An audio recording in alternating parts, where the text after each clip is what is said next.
حقيقة ما يسمى الفتح الإسلامي. تم العثور على وثيقة في أحد كهوف منطقة شرازور جنوب كردستان. يعود تاريخ هذه الوثيقة إلى القرن السابع الميلادي تقريبا. جاء فيها: سويت أماكن الصلاة بالأرض، نيرانهم أحرقتها، لقد اختبأ الأعظم بين العظماء، وكان العرب يضربون قرى الريف حتى شرازور، وأخذوا زوجات الفلاحين وبناتهم كعبيد. الرجال الشجعان تدحرجوا في الدماء، لا يتم تنفيذ طقوس زرادشت أكثر من ذلك. أهورا مزدا لا يشفق علينا.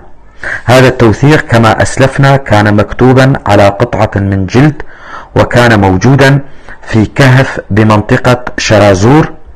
وقد ذكر المؤرخ علاء الدين السجادي هذه الوثيقة في كتاب نشر في بغداد عام 1952، ونستخلص من ذلك أنه لا يوجد شيء اسمه فتح، بل كان غزوا عربيا واحتلالا بحجة نشر الإسلام، وكان عنوانه الحقيقي القتل والسلب واغتصاب النساء واحتلال أوطان الغير، وأطلقوا اسم فتح على جرائمهم من أجل تجميل كل قبيح قاموا به، ولأن فترة حكمهم طالت، حتى أن الشعوب المحتلة من قبل العرب والذين اعتقنوا الإسلام أصبحوا يطلقون على هذا الغزو في غالبيتهم اسم فتح.